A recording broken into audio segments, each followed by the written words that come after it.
दुर्गा माँ की पूजा नहीं करो, तुम भगवान कृष्ण की क्यों कर रही हो, दुर्गा माँ की करो।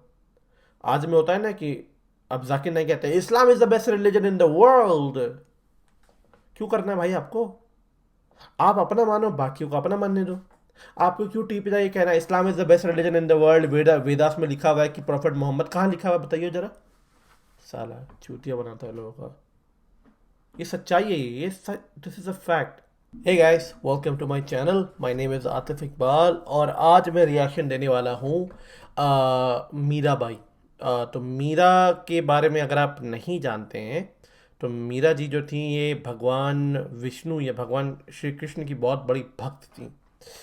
तो ये मेरे एक सब्सक्राइबर ने मुझे इंस्टाग्राम पे रेकमेंड करा, बोला कि आप देखो इन्हें। उनका नाम है लवली इनाक्षी। तो उन्होंने इंस्टाग्राम पे मुझे बहुत सारी वीडियोस भेजी, उनमें से बोला कि कोई से भी आप एक पिक करके बना दो, मुझे बस आपका इसमें ओपिनियन जानना है। तो इनाक्षी जी, ये आपके लिए वीडियो है। अगर आपको अच्छा लगे मेरा रिएक्शन या मेरा ओपिनियन तो ज़रूर बताना। नीलेश मिश्रा को मैं ऑलरेडी जानता हूँ, इनका एक यूट्यूब चैनल है आई गेस। आई थिंक क्या है वो चैनल का नाम मुझे याद नहीं आ रहा, जिसमें वो अलग अलग सेलिब्रिटी को बुला के बड़ी अच्छी इंटरव्यू लेते हैं। I love that concept of interview. बहुत लोगों से लेते हैं इंटरव्यू, बड़ा अच्छा लगता है मुझे। I love it. जो उन्होंने पंकज त्रिपाठी का लिया था वो मेरा फेवरेट था। पंकज त्रिपाठी यार क्या हाईली फिलोसॉफिकल आदमी है। मतलब एक्टिंग तो बंदे की अच्छी है और क्या फिलोसॉफिकल आदमी है कसम से यार। वो बिल्कुल गाय मानुस है, बिल्कुल गाय जैसा आदमी है यार वो। मतलब गाय है यार वो। Amazing guy. तो चले फिर देखते हैं इस वीडियो के ऊपर। आई होप कि नासी जी आपको मेरी वीडियो अच्छी लगे। मैं बीच में अगर बोलूँ तो बुरा मत मानना, और एंड में मैं अपना ओपिनियन ज़रूर दूंगा इसके बारे में कि मैं क्या सोचता हूँ। चले फिर स्टार्ट करते हैं। 3 2 1 गो। मैं आपको सुनाने जा रहा हूँ अपनी मंडली की सदस्य वृषाली जैन की लिखी कहानी मीरा। बात आज से करीब 500 साल पहले की है। ये वो वक्त था जब तुर्की और ईरानी ताकतें हिंदुस्तान में लूट नहीं बल्कि हुकूमत के इरादे से आने लगी थी। दिल्ली की गद्दी मुगलों के हाथ में थी। अकबर तेजी से अपना राज्य बढ़ा रहे थे। अगर कोई था जो इनके सामने डट के खड़ा था तो वो था राजस्थान। राजस्थान जहाँ के राजपूत अपनी मिट्टी, अपने धर्म और अपने वचन को लेकर लक्ष्मण रेखा से भी ज्यादा पक्के थे। ये वो दौर था जब तलवार तलवार को पूछती थी और धर्म के नाम पर सर उतारे जाने में 1 मिनट नहीं लगता था। मुगल राजपूतों की नफरत में जला करते थे और राजपूत मुगलों के कारण अपनी नींद खोते थे। पर यह कहानी इस खून खराबे की नहीं है। ये कहानी उस दौर में लगातार हो रहे तख्ता पलट की भी नहीं है। ये कहानी तो इस खून खराबे और नफरत के बीच पल रहे एक अनोखे प्रेम की है जिसे वक्त ने अमर कर दिया। राजस्थान के मेरता राज्य में उस समय राठौरों का राज था। वही राठौर जिन्होंने जोधपुर बसाया। उस समय मेरता के राणा राव डूडा जी थे। उनके छोटे बेटे रतन सिंह के हाथ सरहद की सुरक्षा थी। रतन सिंह सिपाही थे। जहां एक तरफ परिवार था, जीवन में आने वाली अपनी औलाद थी, वहीं दूसरी तरफ देश था और कुंवर होने की जिम्मेदारी थी। और जैसा कि हर सिपाही की जिंदगी में होता है, फर्ज परिवार से पहले आया। इसीलिए रतन सिंह अपनी बेटी की पहली किलकारी तक नहीं सुन पाए थे। उनकी बेटी मीरा, जिसे सारी प्रजा मीराबाई कहती थी। आ मीरा ने अपनी पहली मुस्कुराहट से ही सारे मेरता का दिल जीत लिया था। ऐसा मीरा। खिलखिलाता सलोना रूप सारे राजपुताना में दूसरा था ही नहीं। अपने पिता से दूर पलती मीरा यूं भी सबकी लाडली हो गई थी। मीरा बस कह भर दे और राव डूडा जी तारे तक तोड़ने को तैयार हो जाते थे। मीरा की शिक्षा दीक्षा किसी योद्धा से ही होती थी। दादी और माँ बहुत छोटी उम्र से ही मीरा को घर के कामकाज में निपुण बनाने में जुट गए थे। इसी तीर तलवार और कड़ाही करछी के बीच मीरा 6 साल की हो चली थी। इस विष्णु भक्त परिवार में संत साधुओं का विशेष ध्यान था। दरवाजे पर आने वाला हर साधु पूजनीय होता था, आदरणीय होता था। एक दिन ऐसे ही साधु के स्वागत सत्कार के बाद उनको आराम करने के लिए एक कमरा दिया गया। साधु ने एक पाटले पर लाल कपड़ा बिछाया और अपने साथ लाई हुई कृष्ण की मूर्ति स्थापित कर दी। उनके आराध्य की ये मूर्ति उन्हें उनके गुरु ने दी थी। मीरा अपनी दादी के साथ साधु बाबा को खीर देने आई थी। दादी की उंगली थामे आई मीरा कब हाथ छुड़ाकर कृष्ण मूर्ति के सामने जा बैठी, किसी का ध्यान ही नहीं गया। मीरा को लगा जैसे कान्हा ने खुद उसे आवाज देकर बुलाया हो। साधु बाबा राव डूडा जी के परिवार से बहुत खुश थे। प्रसन्न होकर बोले, कहिए क्या वर मांगती हैं रानी सा? रानी सा कुछ कहती इससे पहले ही मीरा बोल पड़ी, गुरुवर आपकी मूर्ति मुझे दे दीजिए। रानी सा को सूझ ही नहीं रहा था कि क्या कहें। मीरा ने आज तक ऐसी अटपटी बात कभी की ही नहीं थी। वो छोटी थी पर उसे मूर्ति और खिलौनों में फर्क बखूबी सिखाया गया था। क्या बात है। लाडो वो महाराज के भगवान हैं, ऐसे नहीं मांगते। चलो क्षमा मांगो, उन्होंने बात संभालते हुए कहा। नहीं दादी साहब, भगवान सिर्फ महाराज के थोड़ी हैं, ये भगवान अब मेरे हैं। महाराज से कहिए ना ये कन्हैया मुझे दे दें। मीरा भी जिद पर अड़ी थी। साधु बाबा अजीब मुश्किल में फंस गए थे। वर तो उन्होंने ही दिया था। फिर कुछ सोचकर बोले, रानी साहब मांगने का वर तो आपका था, आपकी पोती का नहीं। मीरा फिर बोल पड़ी, महाराज आप मुझे ये मूर्ति दे देंगे तो आपके पास कृष्णा नहीं रहेंगे। रानी साहब पानी पानी हो जा रही थी। कभी सुना है भला साधु संतों की रक्षा करने वाले राजपूत संत से उसकी मूर्ति मांग ले? मीरा भाई अब आप बिल्कुल चुप रहेंगी। दादी साहब को इतना नाराज मीरा ने कभी नहीं देखा था। मीरा की बड़ी बड़ी आंखों में आंसू भर आए। छोटी सी बच्ची कांप के रह गई। साधु बाबा ने मूर्ति उठाई, झोले में रखी और चलने लगे। उस मूर्ति में न जाने क्या आकर्षण था। मीरा उसमें बंध गई थी। दादी साहब महाराज सचमुच वो मूर्ति नहीं देंगे? रानी साहब डरे जा रही थी। राठौरों के घर से साधु नाराज होके जा रहा था, लेकिन न जाने साधु बाबा के मन में क्या आया, वो ड्योढ़ी नहीं लांग पाए। उस सांवले सलोने भोले से चेहरे पर कृष्णा के लिए लंबे लंबे आंसू थे। वो कितना भी जी लेते, अपने आगे किसी को तो कन्हैया सौंपने ही वाले थे। क्या बात है। इससे ज्यादा समर्पण कहाँ ढूंढते वो। मीरा खाली पाटले के पास रो रही थी। साधु बाबा ने अपने कृष्णा वहीं रख दिए। मीरा ने देखा तो उछल पड़ी, दादी सा कृष्णा मेरे हुए। उस दिन से मीरा का हर जागता लम्हा अपने कृष्णा के पास बीतता। कृष्णा के सजने संवरने, रख रखाव, पूजा पाठ सबकी जिम्मेदारी उन नन्हे हाथों ने अपने आप उठा ली थी। उसके कमरे में सारा दिन कभी कृष्णा के कपड़े सिले जा रहे होते तो कभी गहने बन रहे होते। एक दिन इसी कमरे की खिड़की से मीरा ने एक बारात जाती देखी। सफेद घोड़े पर कमर में तलवार लगाए, माथे पर बड़ा सा तिलक किए, दूल्हा गाजे बाजे के साथ अपनी दुल्हनिया लेने जा रहा था। मीरा ने वहीं पास बैठी अपनी माँ से पूछा, माँ मेरा दूल्हा कौन है? उसकी माँ ने उसे फूल की टोकरी थमाते हुए कहा, तेरा दूल्हा? ये क्या बैठा सामने? तेरा कृष्णा। माँ तो हंसते हुए चली गई, लेकिन मीरा के मन में ये बात कहीं गहरी बैठ गई थी। मीरा की उम्र के साथ साथ उसका और उसके कृष्णा का रिश्ता भी गहरा होता जा रहा था। ये भक्त और भगवान के रिश्ते से कहीं ऊपर, कहीं अलग था। 14 साल की मीरा अपने लिखे भजन गाती, एक कृष्णा को सजाने के वास्ते तपती रेत पर नंगे पांव फूल ढूंढने निकल पड़ती। हजारों में से एक मोरपंख ढूंढ कर लाती कि कान्हा को कोई कमी न लगे। समय ने मीरा के रूप को भी बराबर की परवाज दी थी। मीरा उसके रखरखाव में भी कोई कसर नहीं छोड़ती थी। कहीं उसके कान्हा उसे देखते तो ये ना कह देते कि मीरा अपना जरा भी ध्यान नहीं रखती। उन दिनों ब्याह की उम्र बहुत छोटी हुआ करती थी। फिर मीरा के रूप, गण और गुण की चर्चा यूं भी पूरे राजपूताना में फैल गई थी। राव डूडा जी के सर एक ऐसी बच्ची की जिम्मेदारी थी जिसने 10 साल की कच्ची उम्र में अपनी माँ को खोने का दुख झेल लिया था। उस समय में वो भी सिर्फ अपने कृष्णा से ही दुख बांटती थी। दुनिया कहती मीरा कृष्णा भक्त है।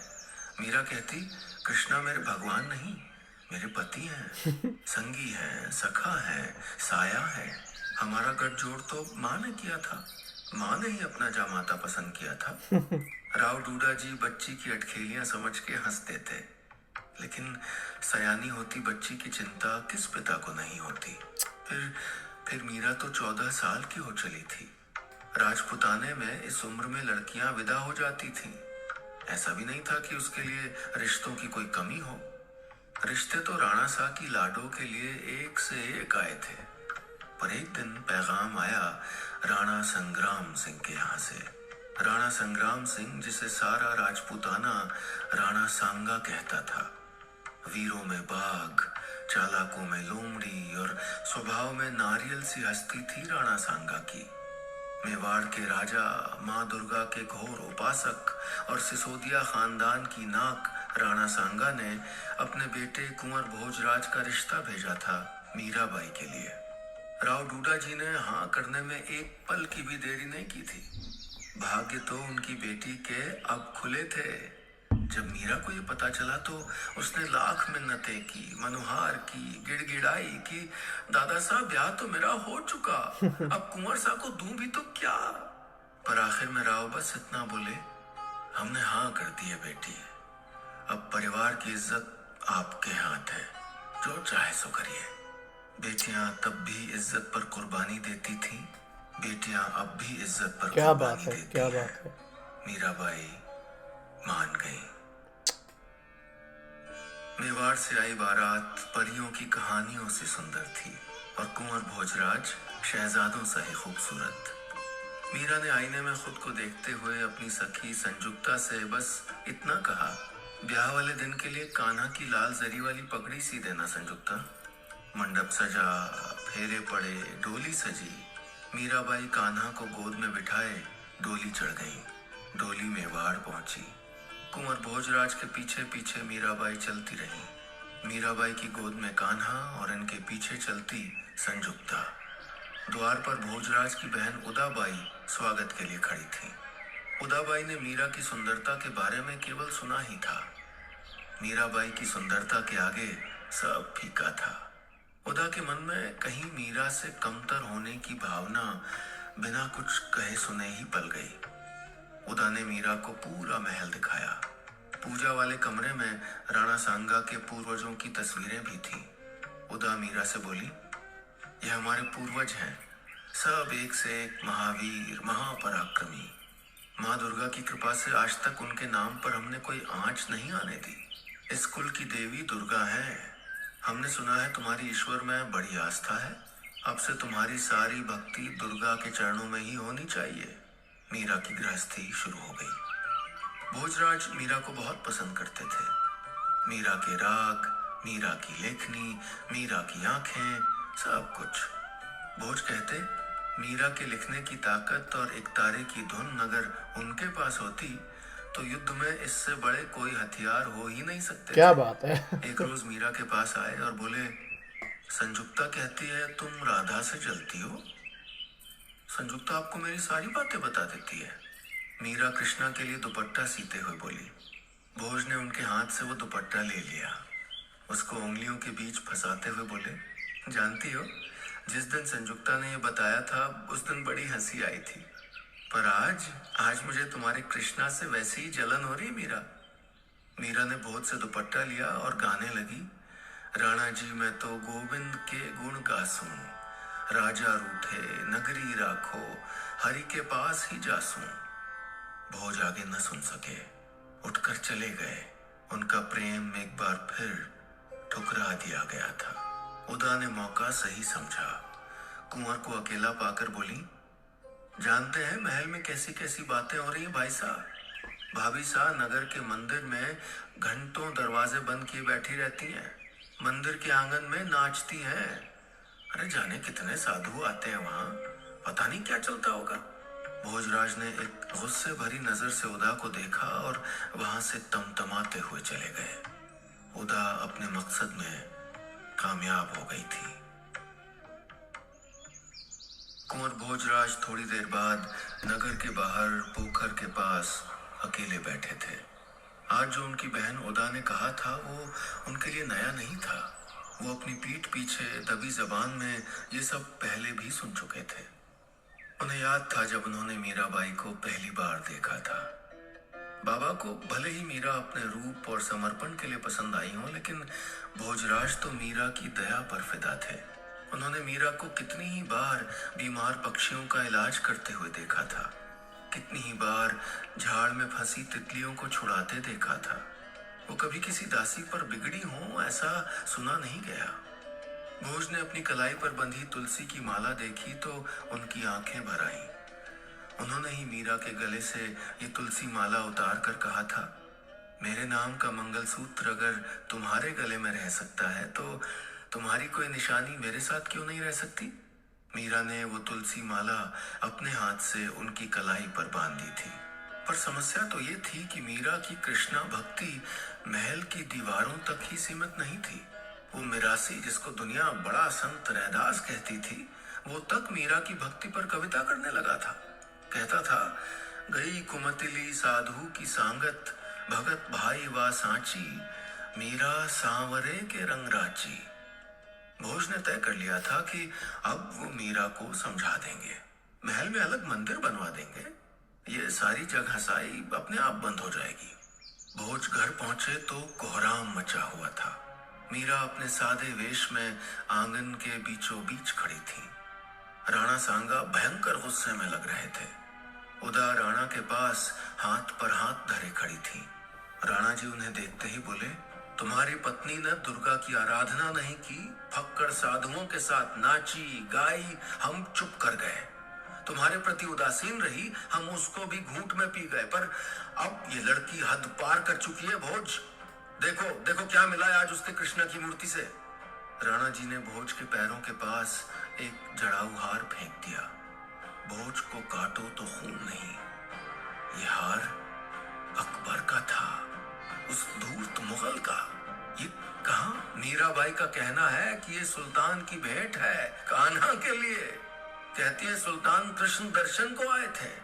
उदा का कहना है कि कुछ दिन पहले मीरा ने एक गुप्त चिट्ठी भी देश की सीमा के बाहर भिजवाई है। तुम्हारी पत्नी देशद्रोही है भोज, और इस द्रोह का सिर्फ एक दंड है, मृत्युदंड। भोज को लगा वक्त कहीं जम गया है और उनके नीचे की धरती उन्हें पी जाना चाहती है। भोज बार बार मीरा का चेहरा देखते। वो अपनी मीरा के लिए कुछ नहीं कर पा रहे थे। संजुक्ता बड़े राणा के पैरों में जा गिरी।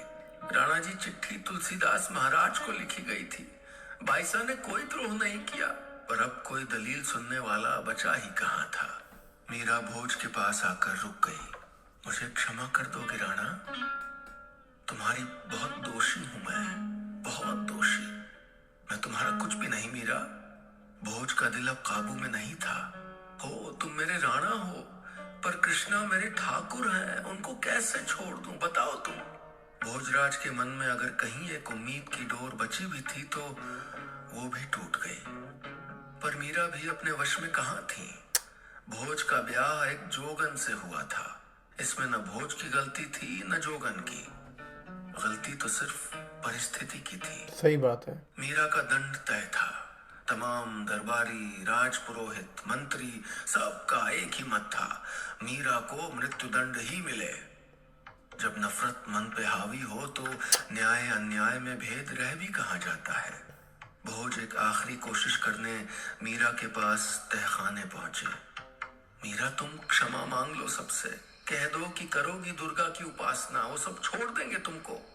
पर सांवरे को कैसे छोड़ूं राणा, झूठ कैसे बोलूं? मीरा सलाखों के पीछे से बोली। जानता था नहीं मानोगी। मैं चाबी लाया हूं, संजुक्ता भी तैयार है। द्वारका चली जाओ, भाग जाओ यहाँ से अपने कन्हैया के पास। आगे जो होगा सो मैं देख लूंगा। और अपने राणा का नाम खराब कर दूं? क्या मैं राणा की राजपूतनी नहीं? मेरे राह की बाधा मत बनो राणा। अपने कान्हा के प्रेम के लिए मुझे ये युद्ध जीतना है। तुम यूं पीछे से मत बुलाओ। भोजराज के पास अब कहने को कुछ नहीं था। उनको ऐसा लग रहा था जैसे मीरा के पीछे से 100 सूर्य एक साथ चमक उठे हों। नजर मिलाए नहीं मिलती थी। अगली सुबह दरबार में वही हुआ जो तय था। मीरा अपना एक तारा लिए सभा के बीचों बीच खड़ी थी। सारी प्रजा के सामने मीरा को एक जहर का प्याला दिया गया। मीरा ने बिना किसी प्रतिवाद के वो पूरा प्याला पी लिया। फिर वो मुड़ी और शहर के बाहर उसी मंदिर की ओर बढ़ गईं जहां वो साधु संगत किया करती थी। कहते हैं मीरा की रगों में इतना प्रेम था कि विष भी पानी हो गया। जहर का असर हुआ ही नहीं। सुना है मीरा को मंदिर में जाते तो सबने देखा।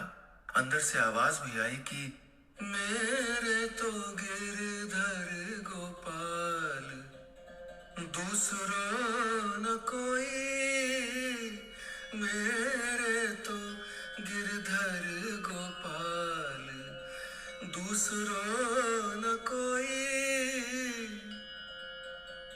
पर जब सब भीतर गए तो वहां सिर्फ मीरा का एक तारा और मंगलसूत्र ही शेष थे। उसके आगे मीरा कहाँ गई किसी को नहीं पता। भोज के प्रेम का कर्ज चुक गया था और कान्हा के साथ उनका रिश्ता वो तो अमर है।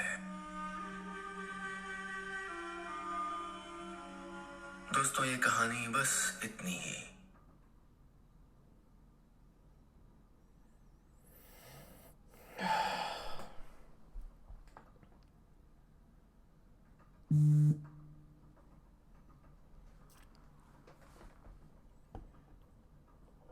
बहुत ही बहुत ही अच्छी वीडियो थी ये। नीलेश मिश्रा का जो एक एक एज अ ओरेटर बहुत अच्छा बोला है उन्होंने। I think he has did all the justice he can.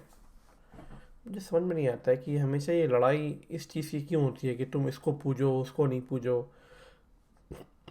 क्या यार ये क्यों?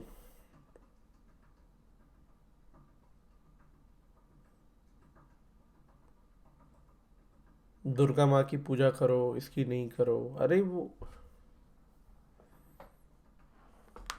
मैं जानता हूँ कि हर फैमिली में एक कुल देव होते हैं कि अगर कुल देव है तो हर कोई उसी को मानता है। पर इसमें क्या बुराई थी अगर वो भगवान कृष्ण को मानती भी थी तो? नहीं, दुर्गा माँ की पूजा करो। और वो जो भी उनकी सास थी कि मृत्यु दंड ही मिलना चाहिए। क्या यार, मतलब सीरियसली मुझे लगता है कि औरतों की सबसे बड़ी दुश्मन दूसरी औरत ही होती है और कोई नहीं होता है। ये मुझे लगता है कि एक औरत की दुश्मन दूसरी औरत ही होती है, बाकी कोई नहीं होता। ये सच बात है।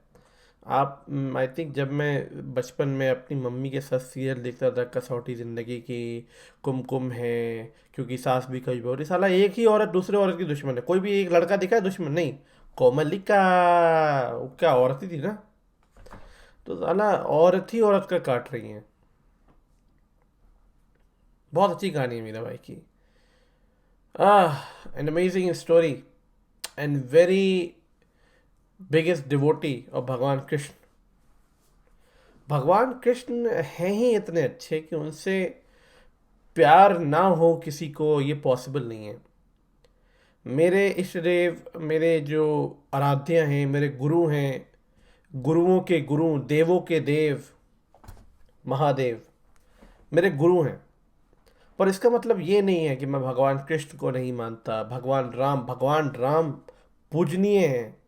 मुझे लगता है कि हिंदुस्तान की मिट्टी में हर वो आदमी जो पैदा होता है उनके लिए भगवान राम पूजनीय होने चाहिए। नॉट बिकॉज कि is a God, not because कि वो भगवान विष्णु के अवतार हैं, बिकॉज की जो वैल्यूज़ हैं उनके लाइफ की, वो वैल्यू मुझे कोई इंसान दिखा दे, किसी में कोई इंसान दिखा दे, मैं सच बता रहा हूँ, मैं वीडियो बनाना बंद कर दूंगा। मैं इस वीडियो के बाद कोई वीडियो नहीं बनाऊंगा अगर मुझे कोई दिखा दे somebody who has a similar values as भगवान राम। मैं भगवान राम को बहुत मानता हूँ क्योंकि उनकी जैसी लाइफ की वैल्यूज़ किसी ने आज तक मुझे नहीं सिखाई है। भगवान कृष्ण को ही मैं बहुत मानता हूँ कि लाइफ की एडवाइस के बारे में, लाइफ को सीखना है, वैसा बनना है, तो भगवान राम को मैं फॉलो करता हूँ। जब मुझे ज़िंदगी में किसी मोड़ पे कोई एडवाइस चाहिए तो मुझे लगता है कि भगवान श्री कृष्ण से अच्छा, मुरलीधर से अच्छा है कि नहीं, बांसुरी वाले से अच्छा कौन बजा सकता है, जो धुनी में, धुनी मधुन में आपको जो है एक ऐसी बात सिखा दें कि क्या बात है। भगवान कृष्ण की एक बहुत अच्छी बात है कि जब, जो मैं बहुत मानता हूँ अपनी ज़िंदगी में, वो ये है कि जब मैं अपनी इस एज में था, ये तो नहीं, बहुत पहले, जब मैं महाभारत, रामायण, कर्ण, शनिदेव, या अलग अलग कविताओं से, अलग अलग गाथाओं से जब मैं सीखता था, तो मेरे बहुत सारे लोग अपोज करते थे कि तुम हमेशा हिंदू धर्म से ही क्यों सीखते हो, बाकियों से क्यों नहीं सीखते, इस्लाम से सीखो, कुरान से सीखो। तो मुझे समझ में नहीं आ रहा था कि इसका आंसर मैं क्या दूं। मैं कहता कि यार, अगर मैं एक अच्छा इंसान बन रहा हूँ उससे, तो इसमें क्या प्रॉब्लम है। फिर मैंने भगवान कृष्ण की ये बात सुनी, और ये बात मेरे दिल को छू गई। तो ये कॉन्वर्सेशन होता है कर्ण भगवान कृष्ण के बीच में। तो कर्ण को जब भगवान कृष्ण बताते हैं कि तुम जो हो, कुंती तुम्हारी माँ है, तुम पांडवों के ज्येष्ठ हो, ये हो वो है, तो कहते हैं कि आप झूठ बोल रहे हैं, हम कैसे आपकी बात मान लें। तो भगवान कृष्ण कहते हैं कि क्या जब तुम कभी फल खाते हो, तो क्या तुम्हारे दिमाग में ये आता है कि वो फल कहाँ से आया, उस कौन सी जाति के आदमी ने उस बीज को बोया, किस किसके ज़मीन पे वो बड़ा हुआ, और कहाँ किसने उसकी देखभाली करी, और कौन फल लेके तुम्हारे पास लाया। आपको इससे मतलब नहीं होता है, आपको बस मतलब होता है उस चीज़ को खाने से। तो उन्होंने कहा कि जब कोई अच्छी चीज़ सीखनी हो लाइफ में, तो वो मैटर नहीं करता है कि आप कहाँ से सीख रहे हो, किससे सीख रहे हो, कौन बता रहा है। अगर वो अच्छी सीख है तो वो इंसान को लेनी चाहिए। और वो वैल्यू मेरे दिल में घुसा हुआ है। वो वैल्यूज़ मैं मानता हूँ, आज तक मैं मानता हूँ। मुझे कोई भी ऐसी चीज़ सिखा दो, अगर उसमें अच्छी चीज़ है, मैं उसको ऐसे छीन लूँगा जैसे कि वो मेरी हो गई। मैं बिल्कुल लपक के ले लूँगा अपने तरफ।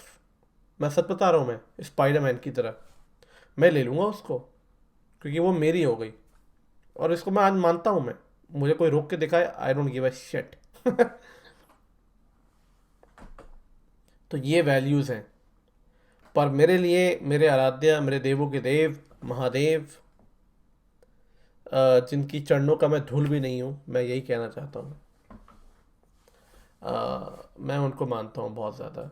मैं उनका भक्त हूँ, जो बात है। मैं अपने महादेव का भक्त हूँ।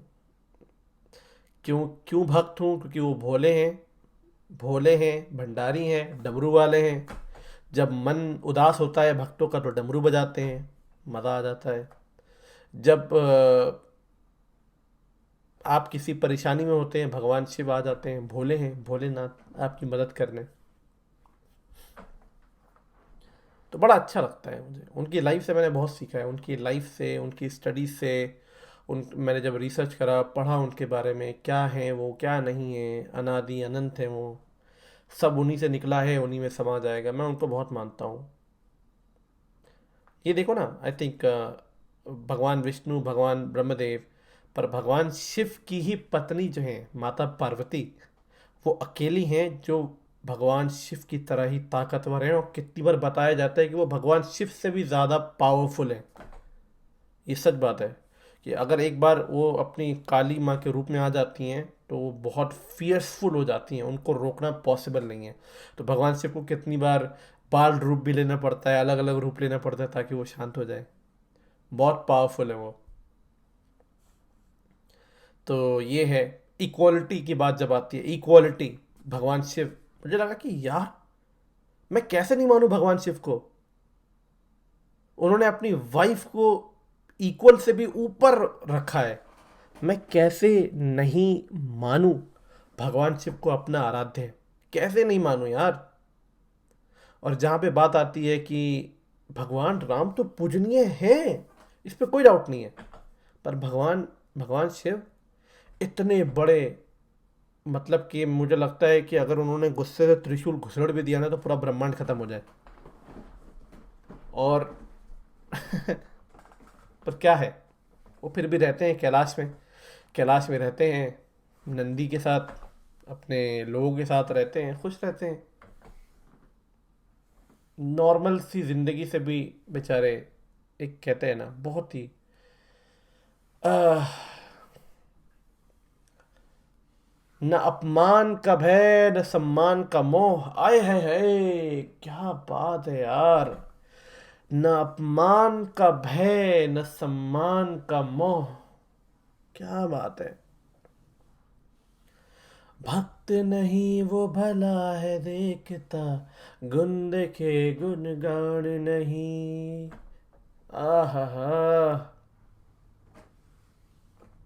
क्या बात है। जो कहते हैं कि मुझे बेलपत्र पसंद है, बेलपत्र में कांटे होते हैं, कोई खाता नहीं है, जानवर भी नहीं खाते, है ना। उसका कोई यूज़ भी यूज़ होता होगा, आई डोंट नो, पर आई थिंक जितना मुझे पता था कोई यूज़ भी नहीं होता ज़्यादातर। पर बेलपत्र को चढ़ाया जाता है भगवान शिव के ऊपर। मतलब जो कोई, जिसका कोई यूज़ नहीं है, लोग खा नहीं रहे हैं, उसको चढ़ाया जा रहा है। और कहते हैं कि वो बेलपत्र मेरे लिए बहुत प्रिय है। तो नहीं है यार, मैं कैसे नहीं मानूं भगवान शिव को अपना आराध्य है, सिंपल सी बात है। मीराबाई के लिए भगवान कृष्ण आराध्य थे, और मैं भी भगवान कृष्ण को बहुत मानता हूँ। भगवान विष्णु को, भगवान राम को बहुत मानता हूँ, पर मेरे आराध्य जो हैं वो मुझे लगता है कि वो मेरे भगवान शिव हैं, भोलेनाथ। एनीवे, बहुत अच्छी वीडियो थी। नीलेश मिश्रा ने बहुत अच्छे से ओरेट करा, एक्सप्लेन करा एक बहुत अच्छे से। मीराबाई की कहानी इतनी अच्छी। मुझे बस अफसोस है इसी बात का, दो तीन चीज़ों की बात का, कि क्यों औरतों को सहना पड़ता है हमेशा। क्यों औरतों को ही विक्टिमाइज किया जाता है, क्यों औरतों को ही सैक्रिफाइस करना होता है, क्यों हमेशा इन्वेट के बाद औरतों का ही रेप होता है, औरतों का ही मर्डर होता है, औरतें ही विधवा होती हैं, औरतें ही बेवा होती हैं, औरतों को ही रोना पड़ता है। ये मुझे यहाँ भी देखने को मिला, कि जैसे उनके दादा ने कहा कि मेरी इज्जत तुम्हारे ऊपर है। क्यों, क्यों आप अपना बोझ अपनी बच्ची पर डाल रहे हैं। ये आज भी होता है समाज में, आज भी माँ बाप कहते हैं कि भाई तुम शादी कर लो, हम मरने वाले हैं। अरे भैया, आप मरने वाले तो क्या आपकी बेटी शादी करवा दो ज़बरदस्ती आप किसी और से। ये क्या तरीका है। ये मेंटालिटी बहुत अजीब है, ये आज भी फॉलो होता है, और बेटियां सहती हैं। जो बेटियां बहुत ज़्यादा माँ बाप के प्यार में डूबी होती हैं, कर भी लेती हैं, फिर उनको बुरा हस्बैंड मिल जाता है, खूब सुताई करता है उनकी। पर आजकल कुछ बेटियां होती हैं, कहती कि नहीं भैया मैं तो नहीं करने वाली। अब बात यहाँ पे ये नहीं है कि आजकल की बेटियां जो हैं बदतमीज़ हो गई, अनकल्चर्ड हो गई, नहीं, ऐसा बिल्कुल नहीं है। सिंपल सी बात है, आजकल की औरतें देखने लगी हैं, they have started valuing their self. और इसमें कोई बुराई नहीं है, अच्छी बात है। This is something we need to admire, we need to support. ठीक है, तो ये चीज़ ज़रूरी है। दूसरा, यहाँ पे एक औरत ही औरत की दुश्मन, मतलब कि यार क्यों, क्यों करना है, क्यों दुश्मनी निकालनी है ऐसे। तीसरा, कि आप ये मानो ये नहीं मानो। पहले तो मतलब देखिए ना, उसमें ये हो रहा है कि दुर्गा माँ की पूजा नहीं करो, तुम भगवान कृष्ण की क्यों कर रही हो, दुर्गा माँ की करो। आज में होता है ना कि अब जाकिर नाइक कहते हैं Islam is the best religion in the world. क्यों करना है भाई आपको। आप अपना मानो, बाकियों को अपना मानने दो। आपको क्यों टीपी जाए कहना Islam is the best religion in the world, Vedas में लिखा हुआ है कि प्रॉफिट मोहम्मद, कहाँ लिखा हुआ है बताइए जरा। साला चूतिया बनाता है लोगों का। ये सच्चाई है, ये दिस इज अ फैक्ट। तो आपको समझना बहुत ज़रूरी है। अब उसमें भी दुर्गा माँ की पूजा नहीं करो, कुल कुल माताएं हमारी दुर्गा माँ, हम सब उनकी पूजा करते हैं, तुम भगवान कृष्ण की, क्या यार ये। तुम वो करो, तुम वो नहीं। मैं कहता हूँ भगवान शिव मेरे आराध्य हैं, लोग मेरी वाट लगा देते हैं। लोग कहते हैं अच्छा तुम कैसे मान सकते हो भगवान शिव को, तुम तो मुस्लिम हो, तुम शिरक कर रहे हो। लोग फतवा निकाल देंगे। अरे भैया आपको क्यों फिक्र है, फतवा निकल जाएगा तो, अगर निकलेगा तो निकलेगा, देख लेंगे। मैं भी देख लूंगा साला फतवा होता कैसा, सुना बहुत है साला, देखा नहीं आज तक, तो आई सी ऑल्सो। काफ़ी लोग तुम शिरक कर रहे हो, तो भैया आपको क्या टेंशन हो रही है, ठंड पाओ और मैगी खाओ। तो ये है। एनीवे, आई होप कि आपको वीडियो अच्छी लगी हो। अह, अगर अच्छी लगी हो तो कमेंट सेक्शन में जाके बताना। बहुत अच्छा लगा मुझे सुन के, बहुत अच्छा लगा सुन के, मन को शांति मिली। तो आई होप कि जिन्होंने रिकमेंड करा था उनको भी रिएक्शन अच्छा लगा हो। मैं आपसे मिलता हूँ नेक्स्ट वीडियो में, तब तक के लिए अपना ध्यान रखें। Take care.